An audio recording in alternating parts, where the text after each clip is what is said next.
예레미야 12장, 예레미야 12장입니다.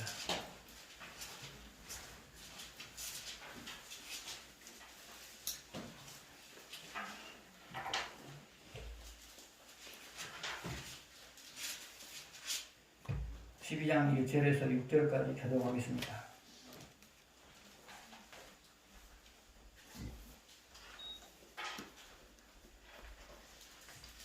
여호와여, 내가 주와 변론할 때에는 주께서 의로우시니이다. 그러나 내가 주께 질문하옵나니 악한 자의 길이 형통하며 반역한 자가 다 평안함은 무슨 까닭입니까?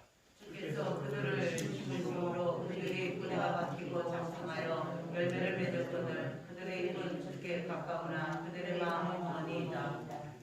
여호와여, 주께서 나를 아시고 나를 돌보시며 내 마음이 주를 향하여 어떠함을 감찰하시오니 양을 잡으려고 끌어낸과 같이 그들을 끌어내시되 죽일 날을 위하여 그들을 구별하소서.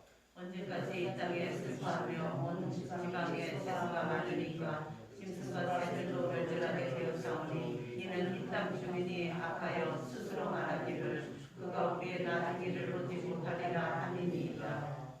만일 내가 보행자와 함께 달려가도 피곤하면 어찌 능히 말과 경주하겠느냐? 내가 평안한 땅에서는 무사하려니와 요단강 물이 넘칠 때에는 어찌하겠느냐? 내 형제와 아버지의 집이라도 너를 속이며 내 뒤에서 크게 속이지만이 그들이 내게 좋은 말을 할지라도 너는 믿지 말지니라. 아멘.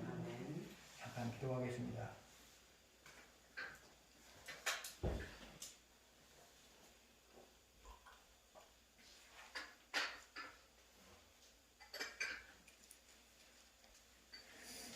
성령께서 이 시간도 저와 같이 말씀하여 주셔서 각자가 필요한 대로 깨닫게 해주시되 각자를 세워가시게 하여 같이 말씀하여 주시기를 원합니다. 예수님의 이름으로 기도드렸습니다. 아멘.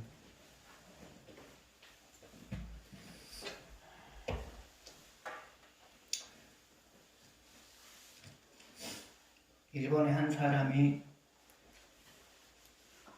나무를 심었습니다.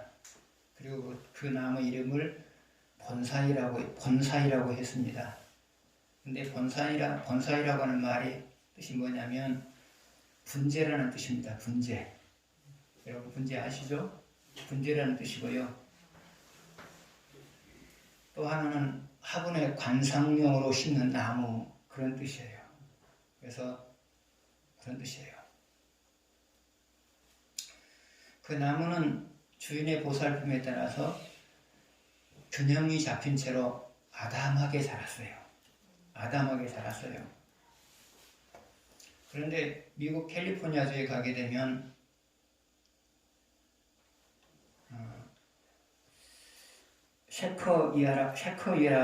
셰커이아라고 하는 큰 나무 숲이 있어요. 그런데 그 셰커이아라고 하는 나무 중에 제너럴 서먼이라고 이름을 붙인 나무가 있어요. 근데 그 나무의 높이는 약 82m 정도 돼요. 약 82m 정도 되고요. 둘레는 약 24m 정도 돼요. 그런데 이 나무로 집을 짓는다면 5칸짜리 집 35채를 지을 정도라 그래요. 그러니까 그 나무가 셰커이아라고 하는 나무, 그러니까 제너럴 서먼이라고 붙여진 셰커이아 나무가 얼마만큼 큰지를 우리가 짐작할 수가 있어요. 5칸짜리 집 35채를 지을 수 있어요. 그 한 나무로. 본시아나 셰커이아, 제너럴 서먼이나 씨의 크기는 똑같아요. 그리고 처음에 싹이 텄을 때는 크기가 똑같아요. 그러나 세월이 흐르면서 그 차이가 엄청나게 벌어진 거예요. 세월이 흐르면서. 하나는 관상용으로, 하나는 집을 35채를 지을 수 있는 나무로. 세월이 흐르면서 크기가 차이가 나기 시작했단 말이죠. 그런데 여러분의 신앙의 차이도 마찬가지예요. 똑같은 시기에 신앙생활을 시작했어요. 그러나 세월이 흐르면서 신앙의 차이가 커진다, 격차가 커진단 말이죠. 그러면 신앙의 격차가 있는 이유가 뭐냐? 똑같이 신앙생활을 시작했는데 신앙의 격차가 생기는 이유가 뭐냐? 그것은 신앙생활을 시작할 때 말씀을 받으면 받은 대로 살았느냐? 아니면 어느 정도만 실천하며 살았느냐? 그것이 문제예요.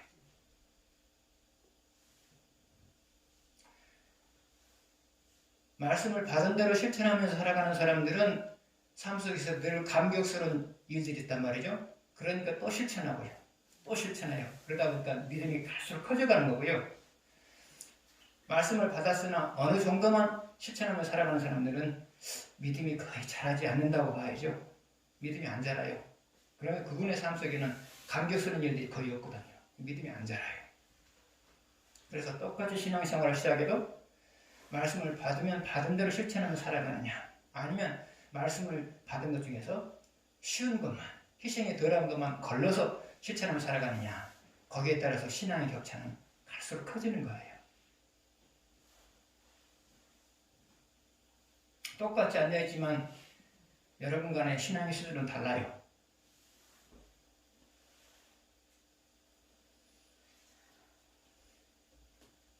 여러분의 소유의 격차가 나는 것도 마찬가지예요. 신앙생활을 시작할 때는 소유가 비슷했어요. 그러나 세월이 흐르면서 격차가 벌어지기 시작해요. 그 이유는 뭐냐?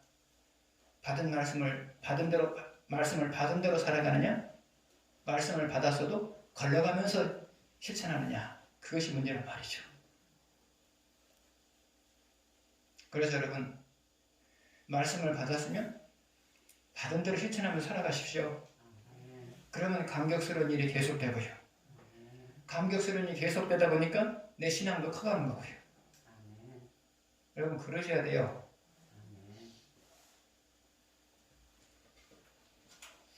1절을 같이 보시겠습니다. 같이 읽겠습니다. 여호와여, 내가 주와 변론할 때에는 주께서 의로우시나이다. 그러나 내가 주께 질문하오나니 악한 자의 길이 형통하며 반역한 자의 길이 다 평안함은 무슨 까닭입니까? 에레미야가 하나님께 질문을 해요. 악한 사람들이, 하나님께 대해서 반역하는 사람들을 형통하게 하는 이유가 뭡니까? 물어본단 말이죠. 그러면 에레미야가 하나님에게 이런 질문한 이유가 뭘까요? 가장 기본적으로는 유다가 하나님과 상관없이 살면서도 형통한단 말이죠. 그게 하나님께서 만들어 놓은 원칙에 맞지 않단 말이죠. 그런데 에레미야로 하여금 이런 질문하게 하는 더 궁극적인 이유가 있어요. 그것은 뭐냐? 에레미야 11장 18절 19절을 보게 되면 에레미야 고향 사람들이 에레미야를 살해할 음모를 꾸몄어요. 음모를 꾸몄단 말이죠. 그런데 하나님이 사전에 그 음모를 아시니까, 사전에 에레미야에게 이런 음모가 있으니까 피하라고 피할 길을 이렇게 가르쳐 줬어요. 그래서 간신히 에레미야가 하나님의 도우심 때문에 살해당할 위기에서 벗어나게 된 거예요.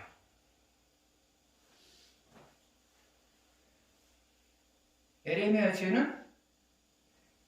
죄는 하나님이 말씀을 주시면 말씀을 액면 그대로 전한 그거밖에는 없어요. 그러나 사람들은 자기들의 생각과 다른 말씀, 자기들이 바라는 것과 정반대의 말씀을 전하는 에레미야를 좋게 보지를 않았어요. 그래서 에레미야를 살해하려고 했던 거예요. 에레미야 설교의 핵심 주제가 무엇이었죠? 그것은 너네들이 지금이라도 돌아서지 않으면 유다가 망한다. 이것이 바로 에레미야 선지자의 핵심적인 설교의 주제였어요. 그러니까 듣기가 싫은 거예요. 그래서 이제 에레미야를 죽이려고 했던 거죠. 하나님도 유다가 하나님과 상관없이 사는 모습, 그리고 참다운 선지자 에레미야를 죽이려고 하는 그런 음모들, 다 하셔요. 다 보셨단 말이죠. 그럼에도 불구하고 유다 사람들을 심판하지 않는 이유는 무엇일까요? 그것은 회개할 수 있는 기회를 주어서 심판하지 않고 싶은 마음 때문에 그래요. 하나님 마음이 그래요. 심판한다 계속 이렇게 말을 하면서도 심판을 하지 않아요. 왜요? 심판을 한다는 그 말을 듣고 회개하면 심판을 하지 않기 위해서 심판을 곧바로 하지 않는다 그 말이죠. 아니 심판을 한다 그 말도 심판을 하고 싶지 않아서 지금 심판을 한다고 말한 거예요. 내가 심판하겠다 계속 선지자를 통해서 말하잖아요. 그 말 자체도 심판을 안 하고 싶어서 하는 말이란 말이죠. 내가 이렇게 독하게 말하면 혹시나 그러실까 그런 기대감을 가지고 심판하겠다 그렇게 말했단 말이죠. 그래서 하나님의 마음은 그래요. 그들의 행위를 보면 심판하고 싶어요. 그러나 자기 백성이기 때문에 할 수만 있다면 심판을 안 하고 넘어가고 싶은 그런 마음이 하나님의 마음이다 그 말이죠. 그래서 하나님은 회개할 수 있는 기회를 줘서 심판을 안 하고 싶어서 지금 심판을 안 하고 있는 거예요.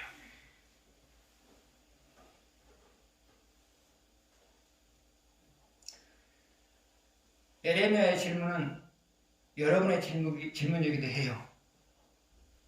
여러분들은 가끔 그래요. 안 믿는 사람들이 나보다 잘 살면 하나님, 안 믿는 사람은 형통한데 나는 왜 이랬습니까? 그런 질문을 하실 수 있어요. 마음속으로. 표현하지 않는다 할지라도 마음속으로 그런 질문을 할 수가 있단 말이죠. 저 사람은 나보다 신앙생활을 잘못한 것 같은데요. 신앙생활을 잘하는 나보다도 형통합니다.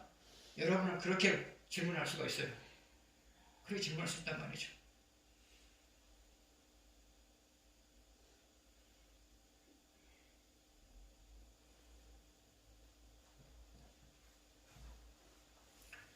그런데 우리가 그런 질문을 한 이유가 뭐죠?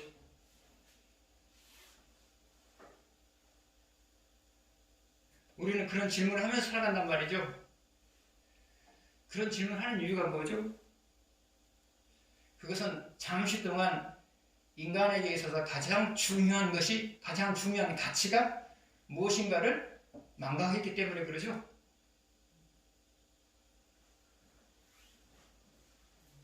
그러면 사람에게 있어서 가장 중요한 가치가 뭔가요?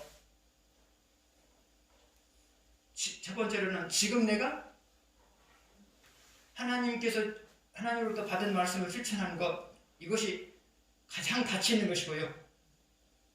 두 번째로 지금 하나님이 내게 하기를 바라는 것을 하고 있는 이것이 사람에 의해서 가장 가치 있는 거예요. 그런데 말이죠. 여러분의 삶 속에 나타난 좋고 나쁜 모든 사건들은 무엇을 위해서 하나님께 주신 것일까요? 그것은 이 두 가지를 완성하면서 살라고 하는 목적으로서 여러분에게 좋은 일도 있게 하시고 나쁜 일도 있게 하시고 그런단 말이죠. 그런데 우리들은 그런 하나님의 섭리를 배지 않지 누가 더 낫느냐 이런 비교 의식 속에서 살아가니까 하나님 저 사람은 나보다 신앙생활을 잘못하는 것 같은데 왜 저 사람이 나보다 형통해야 합니까? 나는 신앙생활을 참 잘하려고 노력하는데 내 삶이 더 나아지지 않고 있습니다. 그런데 안 믿는 사람의 삶은 더 나아지고 있습니다. 이렇게 비교하면서 불평을 한단 말이죠. 그 이유는 뭐라고요? 사람이 이 세상에서 사는 데서 가장 가치 있는 것이 무엇인가를 잠시 동안 잊어버렸기 때문에 그런 질문을 한단 말이죠. 지금 에레미야 역시도 마찬가지예요. 잠시 동안 이 세상에서 가장 가치 있는 삶이 무엇인가를 잊어버렸어요. 망각했어요. 그러다 보니까 하나님 앞에서 지금 불평하고 있는 거예요.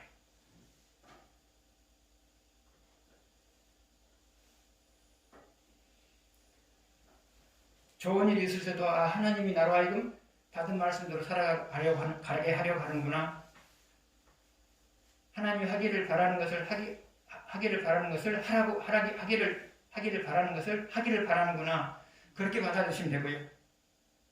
나쁜 일이 있을 때도 내 삶이 더 나아지지 않을 때도 하나님께서 이런 상황을 허락하신 것은 나로 하여금 받은 말씀도 살아가기 위한 것이요 하나님 하기를 바라는 것을 하라고 하는 것이구나. 그렇게 받아들이시면 아무런 문제가 없어요. 아무런 문제가 없단 말이죠.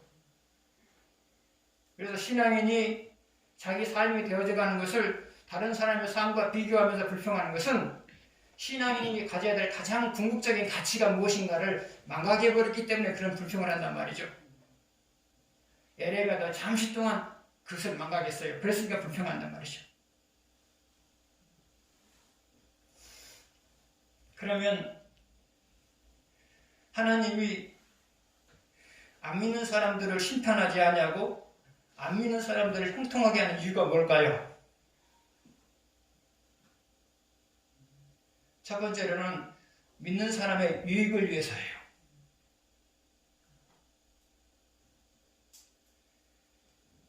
그들로 하여금 잘하는 것을 하게 만들어서 그들로 하여금 잘하는 것을 하게 만들어서 우리가 그것을 하지 않아도 살 수 있게 만들고 있단 말이죠.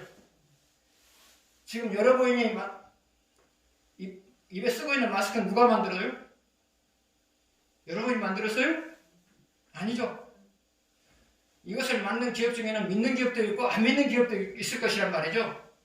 그래서 안 믿는 사람을 형통하게 만드시는 이유가 뭐냐? 그 사람들의 형통함을 통하여서 여러분에게 유익을 주시기 위해서 안 믿는 사람을 형통하게 만들어요. 안 믿는 사람의 기업을 형통하게 하는 이유가 뭐냐? 안 믿는 사람의 기업이 형통해야만 믿는 사람의 작은 기업들이 그것에 도움을 받아서 같이 형통할 수가 있는 거예요. 그래서 하나님이 안 믿는 사람을 여러분보다 더 형통하게 만든다 그래서 불평할 거 없어요. 우리를 위해서 그 사람들이 형통하게 만든다고요. 두 번째로 안 믿는 사람들을 심판하지 아니하고 형통하게 하는 이유가 뭐냐? 이것은 다소 좀 말하기가 그런 부분인데요. 그들도 언젠가는 하나님을 믿을 수 있는 가능성이 있는 사람이기 때문에 그냥 내버려 두신 거예요. 그래서 여러분, 안 믿는 사람의 형통함을 보면서 속이 상하게 되면 이 두 가지를 생각하십시오. 나를 위해서 형통하게 하고 있다. 저들도 언젠가는 하나님 백성이 될 수도 있다. 이 두 가지 생각을 가지시기 바랍니다.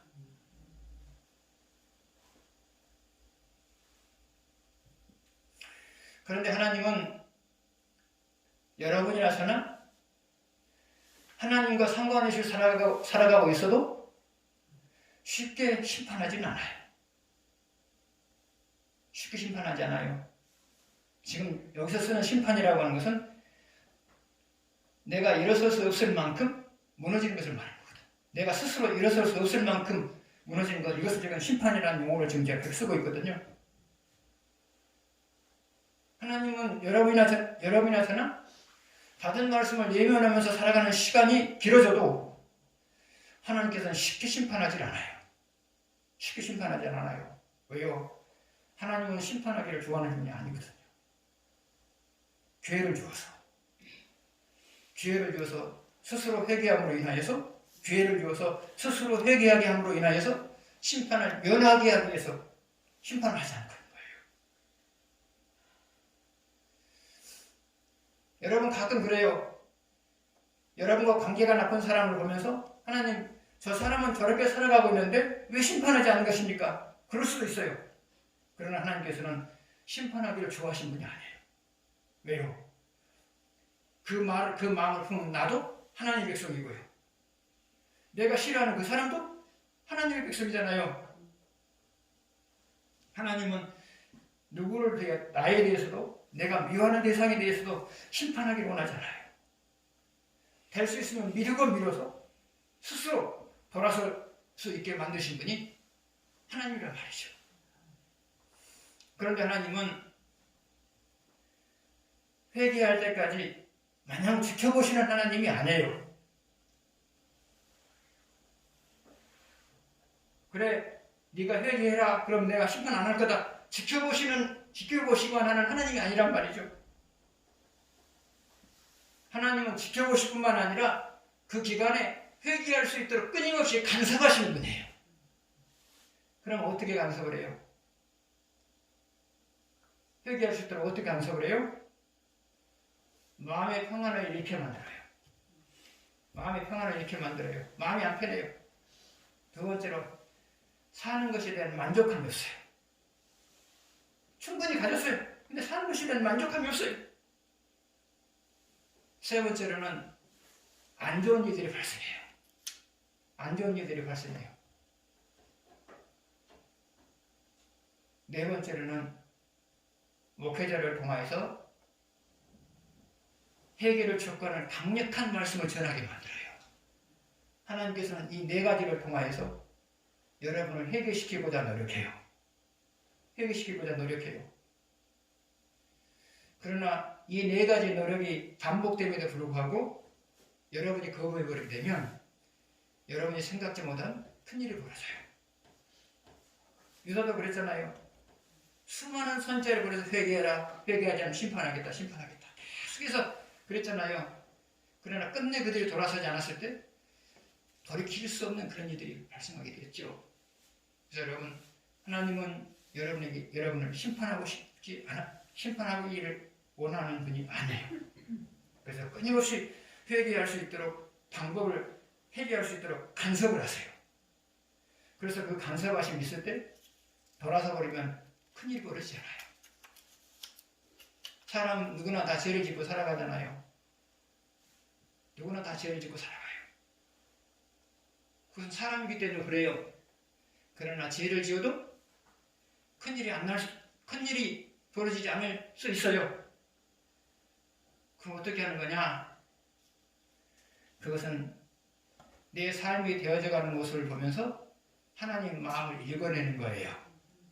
내 삶이 되어져가는 모습을 보면서 하나님 마음을 읽어내는 거예요. 여러분 그러셔야 돼요. 내 마음이 계속 기쁘다. 좋은 일이 있다. 하나님이 나의 삶을 인정하겠구나. 마음이 편하지가 않다. 만족하지 못하다. 안 좋은 일이 자꾸 발생한다. 하나님 지금 나를 회개하라고 촉구하고 있구나. 여러분의 삶 언제까지 이 땅에 슬퍼하며 온 지방의 채소가 마르니까 짐승과 새들도 멸절하게 되었사오니 이는 이 땅 주민이 악하여 스스로 말하기를 누가 우리의 나중 일을 보지 못하리라 함이니이다. 4절 앞부분을 보게 되면 언제까지 이 땅이 슬퍼하며 온 지방 채소가 마르리까 그렇단 말이죠. 그리고 짐승과 새들도 멸절하게 되었사오니 그렇단 말이죠.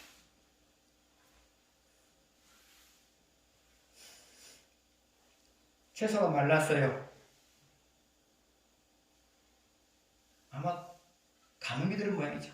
채소가 말랐어요. 하나님이 가뭄을 주면 가뭄을 주시면 채소가 마른 거죠. 그리고 짐승 떼와 새들의 떼가 멸절되었다. 여기서 말하고자 하는 핵심이 뭐예요? 유다가 기르는 가축이나 짐승 떼가 죽었다 그 말이죠. 여러분 산에 있는 호랑이나 늑대나 이런 것이 죽은 것은 유다의 삶과 아무런 관계가 없죠. 그러나 집에서 기르는 가축과 그들이 하는 목축업, 그들이 기르는 짐승떼가 죽어버리면 타격이 크잖아요. 그래서 이 말씀은 그렇게 해석하면 될 것 같아요. 채소도 거둬들일 수가 없고 과일도 거둬들일 수가 없고 곡식도 거둬들일 수가 없게 되었다. 그리고 그들이 주업으로 기르던 짐승떼도 다 죽어버렸다. 그 말이란 말이죠.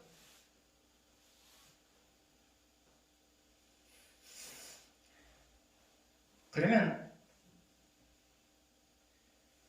하나님이 이렇게 하신 이유가 뭘까요?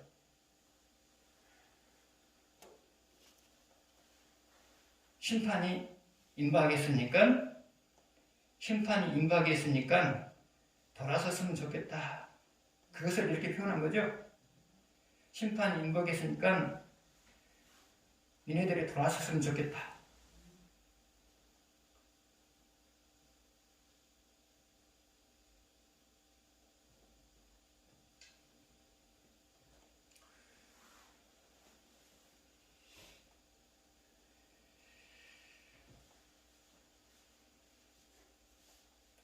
또 하나는요. 니네들의 삶이 되어져가는 것을 봐라.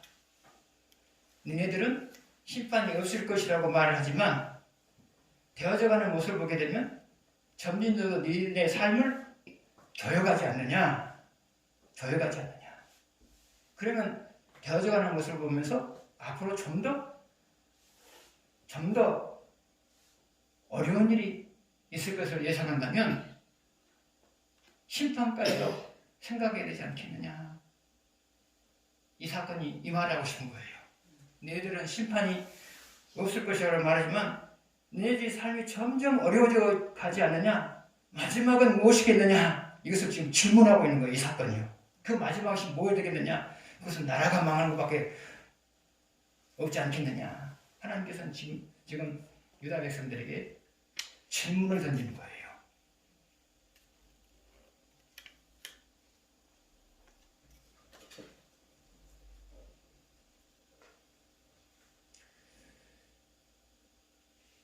여러분 역시도 마찬가지예요.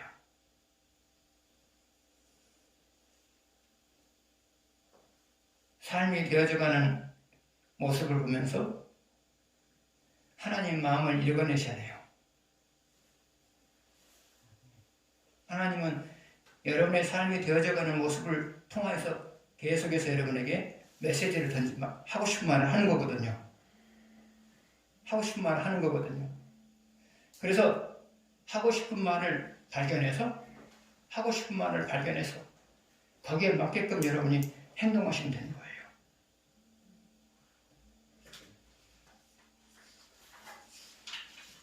사절 뒷부분을 보게 되면 이는 이 땅 주민이 악하여 스스로 말하기를 그가 우리의 나중 일을 보지 못하리라 함이니이다. 여기서 나중 일이라고 하는 것은 무엇을 말하는 것일까요? 그것은 유다의 심판을 말해요. 유다에 대한 하나님의 심판을 말해요. 그래서 이 말은 이런 뜻이에요. 에레미야는 앞으로 유다가 심판을 받을 것이라고 말하지만 유다에 대한 심판은 없을 것이다. 이게 그 말이란 말이죠. 네가 아무리 유다가 심판을 받을 것이라고 말하지만 나라가 망할 것이라고 말하지만 그 일은 우리 나라에서는 있을 수 없는 일이다. 그 말이거든요.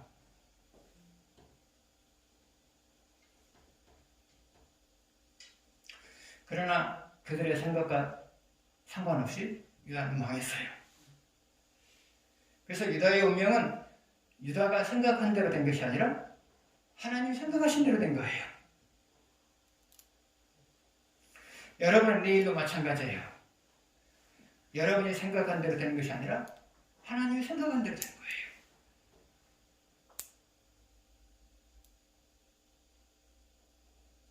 여러분이 여러분의 내일에 대해서 긍정적으로 생각한다고 해도 하나님이 긍정적으로 생각하지 않으면 긍정적인 일이 안 나타나는 거고요. 여러분이 여러분의 내일에 대해서 부정적으로 생각해도 하나님이 긍정적으로 생각하면 긍정적인 일이 나타나는 거고요. 여러분도 가끔 그러실 때가 있죠. 안 될 것 같아요. 그 일은 해결이 안 될 것 같아요. 그 일은 성취가 안 될 것 같아요. 그래서 고민을 많이 했어요. 근데 어느 순간에 해결이 되고 어느 순간에 그게 성취가 됐어요. 그러면서 인생이라고 하는 것은 내가 고민한 대로 되는 것이 아니라 하나님이 계획하신 대로 되는구나. 그것을 느끼실 때가 많으셨죠. 그래서 여러분의 인생이라고 하는 것은 여러분이 생각한 대로 되는 것이 아니고요. 하나님이 생각하신 대로 되는 거예요. 더 구체적으로 말하면 여러분의 내일이라고 하는 것은 받은 말씀대로 살아가느냐, 받은 말씀을 예면하며 살아가느냐, 이것이 여기서 결정된다 그 말이에요. 유다는 안 망할 것이라 그랬어요. 그러나 망했어요. 망했단 말이죠. 인간의 신념이나 의지는 하나님 앞에서 아무런 의미가 없어요. 인간의 신념은 여러분의 인생의 내용을 결정짓는데 아무런 의미가 없어요. 여러분 신념대로 되는 거 아니거든요. 하나님 생각대로 돼요. 사람들이 스스로 스스로의 뭐랄까 자신감 갖게 만들어서 I can do 그러잖아요. I can do. I can do. 나도 할 수 있다. 근데 꼭 그런 건 아니죠. 할 수도 있고 하나님 허락하시면 할 수 있는 거고 하나님 허락하시면 할 수 있다고 생각해도 안 되는 거예요. 그래서 우리 인생이라고 하는 것은 내 신념과 내 의지대로 되는 것이 아니고요. 하나님 생각하는 대로 되는 거예요. 그래서 하나님이 나에 대해서 좋은 일을 결정할 수 있는 삶을 여러분이 사는 것이 중요해요. 잘 될 거다. 마음속으로 아무리 외쳐도 그것은 아무런 의미가 없어요. 그것은 내 신념에 불과해요. 정말 잘 되시려면 하나님이 나로 하여금 잘 되게 할 수 있는 삶을 살아가는 것. 그것이 중요해요. 5절에서 6절 보시겠습니다.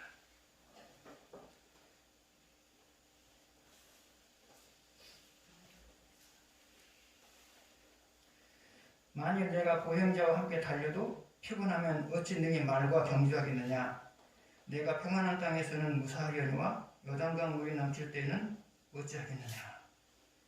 내 형제와 아버지의 집이라도 너를 속이며 내 뒤에서 크게 외치나니 그들이 내게 좋은 말을 너는 믿지 말지니라. 먼저 6절을 보게 되면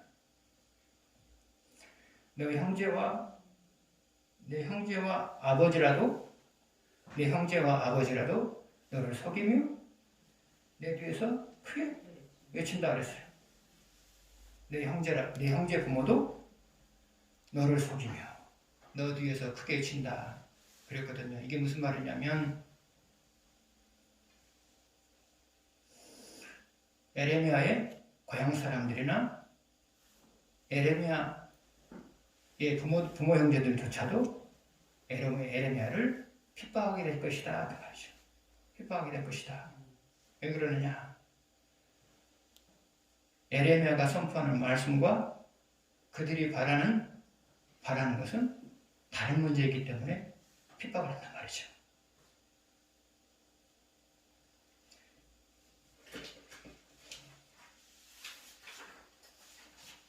5절 뒷부분을 보게 되면 내가 평안한 땅에서 무사하려니와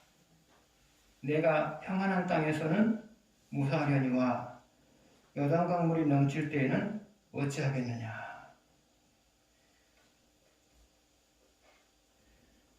여기서 평안한 땅이라고 하는 것은 에레미야 고향 아스돗을 말해요.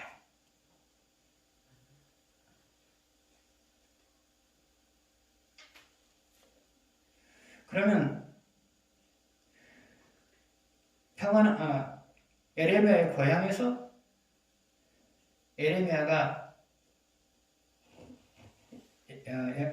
무사한다고 하는 말은 무엇을 가리키는가요?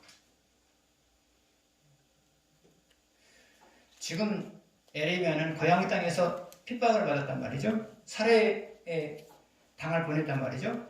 그것에 대해서 감정이 격앙되어 있어요. 그래서 하나님께 불평한 악인들이 형통한 것에 대해서 불평한 이유 중에 반 이상을 차지하는 것이 이 사건이거든요. 그래서 하나님은 에레미야가 핍박을 받는 것에 대해서 지금 불평하고 있는 것을 보았단 말이죠. 그래서 하나님은 네 고향 땅에서 받는 핍박은 별것이 아니다. 그러니까 고향 땅에서 받는 핍박은 만족해라. 앞으로 예루살렘에서 네가 말씀을 전하면서 받을 핍박은 지금의 핍박과는 비교되지 않을 만큼 큰 핍박이 기다리고 있다. 그래서 네가 지금부터 핍박받는 것에 대해서 만족할 줄 아는 힘을 길러야지. 이것에 대해서 불평해버리게 되면 앞으로 더 큰 핍박이 임하게 될 수도 있는데 어떻게 견뎌내려고 하느냐. 이게 그 말이란 말이죠. 다시 한번 보시죠. 5절 뒷부분을 내가 평안한 땅에서 무사하려니와 이것은 무슨 말이냐면 고향 땅에서 핍박을 받는 것은 별것이 아니다. 그 다음에 요단강물이 넘칠 때에는 이게 무슨 말이에요? 요단강물이 넘치면 죽잖아요. 예루살렘에서 예루살렘에서 앞으로 너에게 임할 핍박은 이것과는 비교가 안 될 만큼 큰 핍박이다. 그런데 이 작은 핍박을 네가 견뎌내지 못하면 이 앞으로 있을 큰 핍박을 네가 어떻게 견뎌내겠느냐. 지금 에레미야를 꾸짖고 있는 부분이에요. 하나님이 꾸짖고 있어요.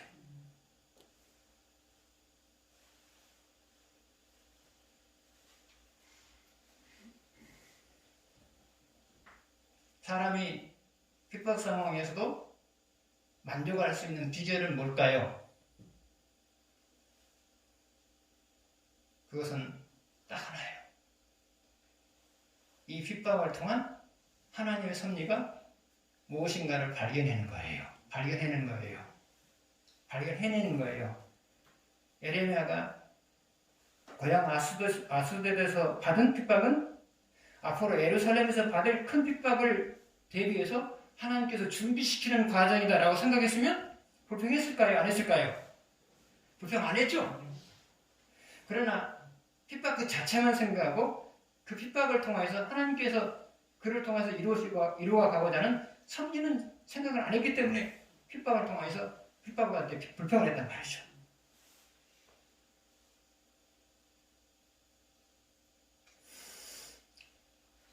여러분도 살다 보면 핍박을 당할 때가 있어요. 핍박을 당할 때 핍박 당한 그 자체를 생각하면 속상해요. 그러나 더 큰 핍박을 위해서 지금 나를 준비시키고 있다. 그렇게 생각하시면 만족할 수 있어요. 여러분이 살다 보면 원치 않는 고난을 당해요. 고난을 당하면 속상해요. 그러나 고난을 당할 때 여러분 생각하게 될 것은 뭐냐? 하나님께서 더 큰 고난을 대비해서 미리 준비시키는 것이다. 그렇게 생각하세요.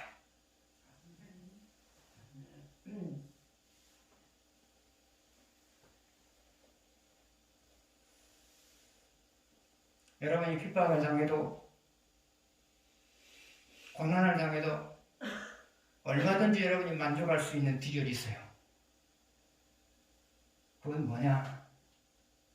아직 내가 하나님의 섭리는 다 발견하지 못했다 할지라도 핍박도 고난도 결국 나를 위해서 있게 하신 사건이다. 나를 위해서 있게 한 사건이다. 또 하나 나의 내일을 준비하기 위한 사건이다. 그렇게 생각하시면 어떤 핍박도 어떤 고난 속에서도 여러분이 불평할 이유가 없어요. 그래서 여러분 하나님의 섭리는 언제 깨닫게 되느냐? 핍박을 당하는 순간에도 만족하려고 노력하는 과정에서요. 고난을 당하는 순간에도 만족하려고 노력하는 과정 속에서 하나님의 섭리를 발견하는 거고요. 발견하면 더 감격이 되는 거고요. 이제 군생활 하면서 그랬단 말이죠. 좀 개팍한 지휘관이 있었어요. 연극 할 사람 몇 사람 안 나왔어요? 그러니까 병사들을 다 끌고 강으로 데리고 왔어요. 벽을 해요. 그리고 아래 속옷만 입고 전부 물속으로 들어가 그러더라고요. 그리고 다 물속으로 들어갔죠. 그리고 취침하면 물속으로 쑥 들어가는 거예요. 기상하면 물속에서 나오는 거예요. 그러면 이제 이만큼 차잖아요. 그럼 이 부분이 칼로 도려내는 데 돼요. 겨울에는요. 근데 이제 제가 군생활에 마음속에 구호가 뭐였냐면 만족하겠습니다 했거든요. 만족하겠습니다. 그래서 물속으로 취침 그럼 물속으로 들어가거든요. 그럼 코를 막고 들어가면서 하나님 만족하게 해주십시오. 그리고 기도하고 들어가는 거예요. 기상한 그러면 또 차잖아요. 기상한 그러면 또 하나님 만족하게 해주십시오. 만족하게 해주십시오.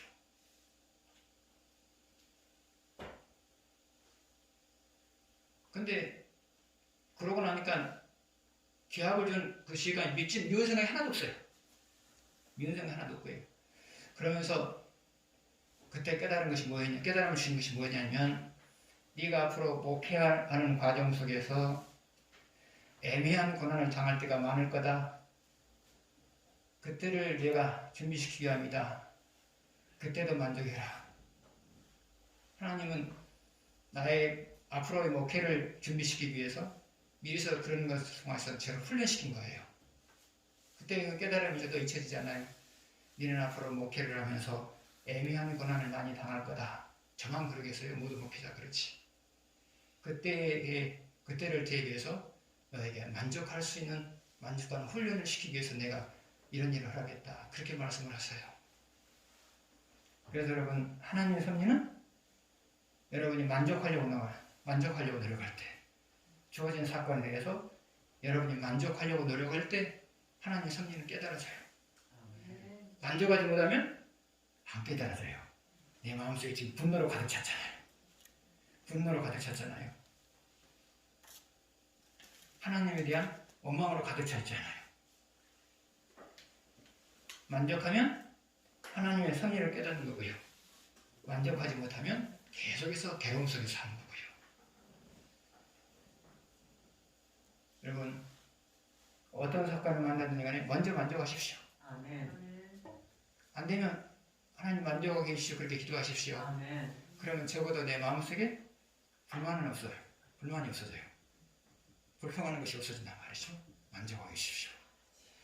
그래서 여러분이 계속해서 만족하게 해주십시오. 그러다 보면 하나님이 하나님 섭리를 가르쳐요. 내가 이래서 내가 나한테 그런 일을 하겠다. 내가 이래서 나한테 그런 일을 하겠다. 그렇게 말씀하신단 말이죠. 그럼 여러분 그때는 만족하시죠? 그때도 못 만족하고 곤란해요. 내가 이래서 너에게 이런 일을 하겠다. 그렇게 깨달음 주신단 말이죠. 그래서 여러분 어떤 일을 만나든지 간에 일단 만족하십시오. 선하신 하나님이 나 이익을 위해서 이 사건을 허락하셨다고 생각하시고요. 먼저 만족하세요. 먼저요. 하나님 만족하게 해주십시오. 하나님 만족하게 해주십시오. 그러다 보면 어느 순간 하나님이 나는 이 일을 위해서 너에게 이런 일을 하겠다. 그렇게 말씀하세요. 그래서 그러면 이제 마음이 편안해지잖아요. 항상 그러십시오. 만족하면 하나님의 섭리를 깨닫고 하나님의 섭리를 깨닫으면 마음이 편해지고요. 기도하겠습니다.